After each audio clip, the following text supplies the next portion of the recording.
All right, welcome back to the Hammerdown YouTube channel. Thank you everybody for tuning in. We're sat today with Jesse from Dream State. How are you doing, Jesse? Hi, yeah, I'm good, thank you. How are you? I'm fantastic, thank you. Got loads of things I want to ask you about all different parts of what you guys are doing at the moment. And the first thing I want to chat about is Dream State has evolved as a band a hell of a lot since the early days. Now, you came into the band in 2022, and I want to ask about the sound since then. The sound is still familiar enough that fans still know it to be Dream State, but it's also different enough that clearly you and other members of the band have put their own stamp on what you're doing. I Yeah. want to know, was that something that you guys consciously thought about? Oh, cute dog, who's this?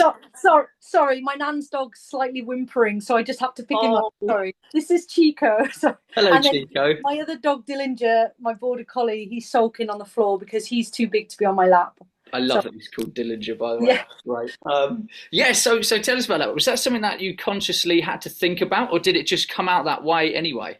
I think naturally, whilst my vocals are obviously very similar to CJ's vocal in ways, I think my background is more actually heavier. I come from more sort of like metalcore, Yeah, like metal, like a more of a metal background. yeah. So I think what was really nice, all the bands I'd done previously to Dream State had had that electronic sound in it, but Okay. it was more like a 50-50 split between sing and scream, whereas Dream State's more like a 70-30 split of sing Mhm. scream. So I think where I completely agree, we've kept that lovely like electronic-y poppy sound, which is what I liked about the band because it's similar to what I'd done in a previous band.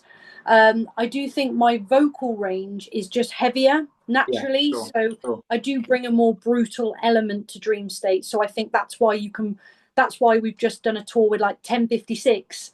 Yeah. Or you could then put us on like we're going in September on a pop punk tour, or we can kind of sit everywhere because of the variety of songs we've got.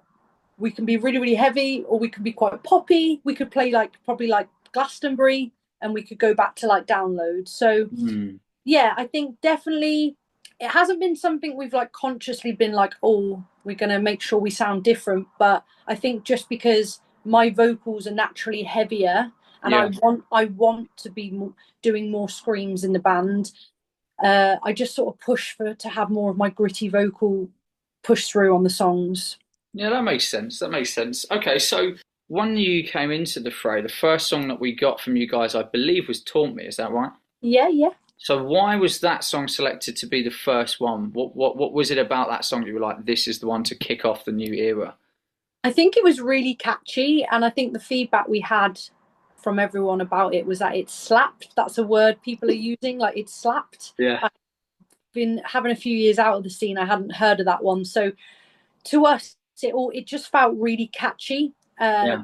It felt really like people that we showed the song to, like friends or family. Everyone kept singing like the chorus, like you heard the chorus or you heard the song once or twice, and then you kept like humming it.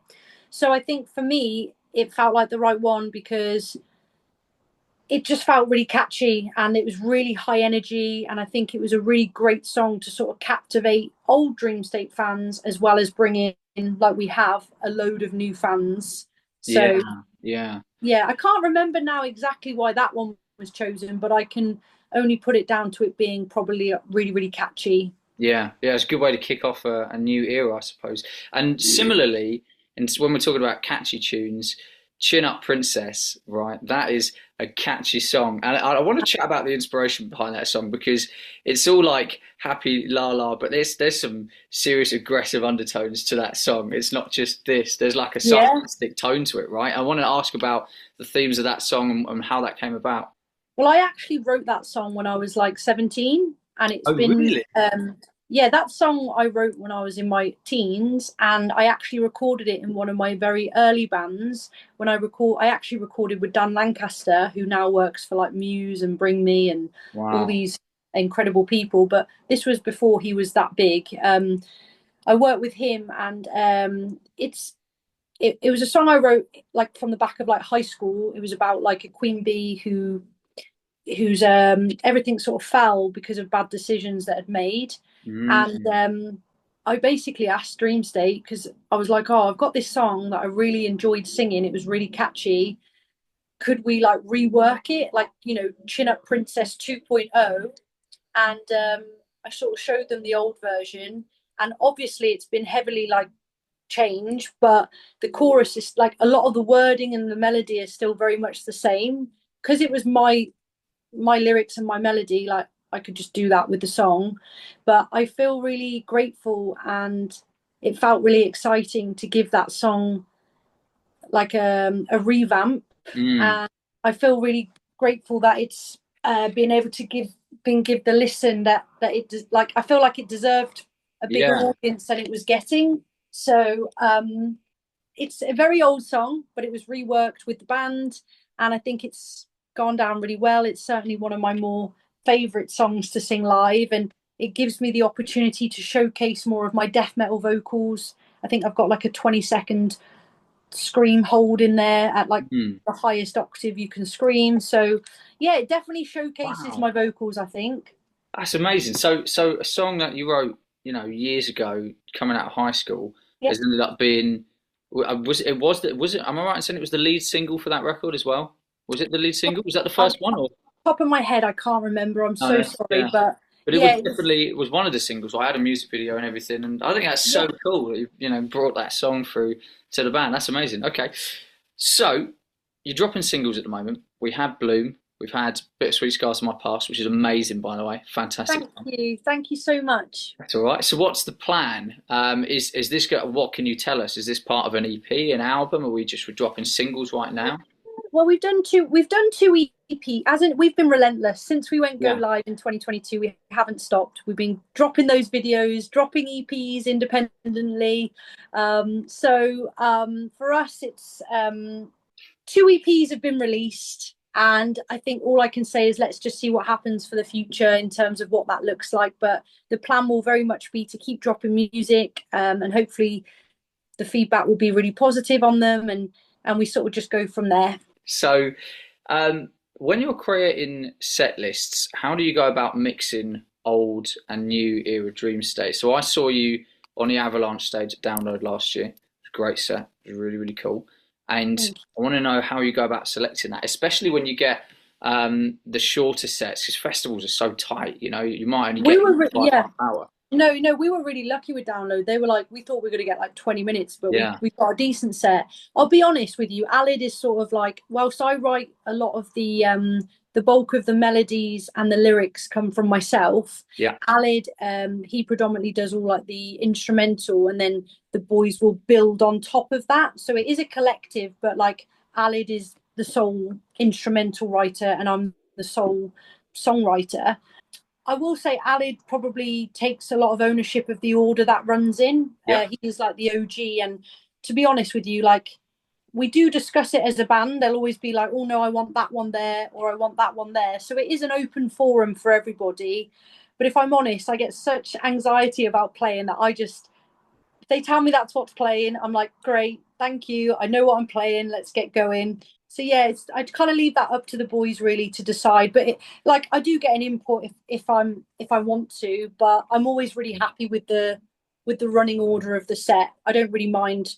We just try and make it like flow and leave some of the old bangers at the end so that it's yeah. by that point every single person in the room hopefully is really connected with the set, and then it will just like the momentum of the energy just by like song two or three we've usually got them, and it just the momentum just grows and grows and grows. Got a final question for you, a bit of an out there one that we've been asking everybody in these interviews. If you were to build your ultimate festival bill that Dream State would play on, I want you to give me six bands, artists, whatever, that you would love to play an ultimate festival with. Okay, so I'd say like maybe like the Used headline. I love the Used. They're one of my favorite bands ever. Did you see them? Did you see them last year after your set? So we played with them literally like a few weeks ago at Slam Dunk on the same Yes. stage. So they came and watched our set.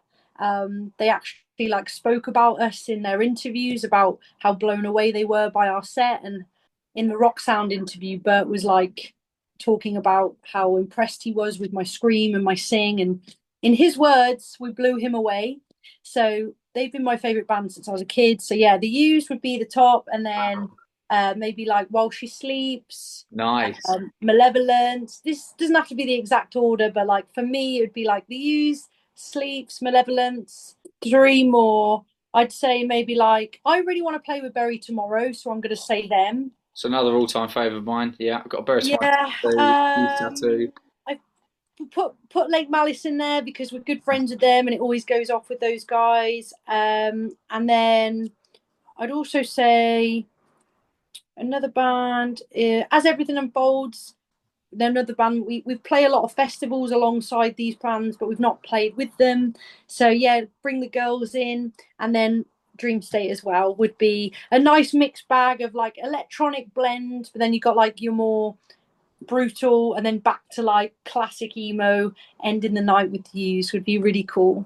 I think that is my favourite set of answers that I've had in these interviews so far. Oh, Yes, thank yes. yes. I I, love those bands. Do you know the only band that I haven't really listened to enough that I don't know very much about is Lake Malice. Everybody else on there, I'm like all for. I need to do some digging on Lake Malice. yeah, definitely check them out. They're lovely people. We've from the very first gigs we've played, we've been on so many festivals with like As December Falls, As Everything Unfolds, Late Malice. So it's really cool that as the years have gone by, I feel like we've built some really nice friendships there. And when I was in this scene back in the day, there was never really many girls, maybe like one or two others on the lineup. So to come back now in this decade and have like, play a festival and there'd be like 10 other girl fronted, just feels to me things are going in the right direction as it should have Yeah, always been. But it's just really cool to see girls getting the recognition that they should be getting for the talent that they are. definitely. That's fantastic. Jesse, thank you so much for coming on. Oh no, Really you're so appreciate it. welcome. No, thank you so much for having me. And obviously, Hammerdown Festival now is only a few weeks away. It's actually on my birthday week, so I have a whole week for my birthday because I'm that girl, Of course. and I'm really excited to come. I've Dream State have done Brighton pre me, but we've never done it as this lineup. So it's our first Brighton debut as this lineup. So I'm very excited to come. And usually when we play like the surrounding areas around Brighton, it's always gone off really electric. So fingers crossed, there's lots of good energy. I don't know what to expect. I've never been to a Hammerdown, so I'm excited. It's going to be great. You're going to love it. Thank you so Amazing. much.